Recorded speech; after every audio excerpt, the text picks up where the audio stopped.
Як добре, що я сюди прийшла. Одразу тільки добрі думки, позитивні. Гарне місце.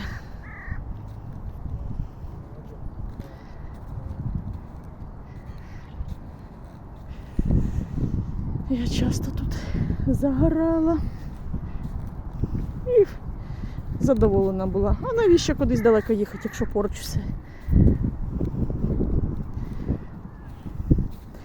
Дітки теж до водички йдуть, молодці.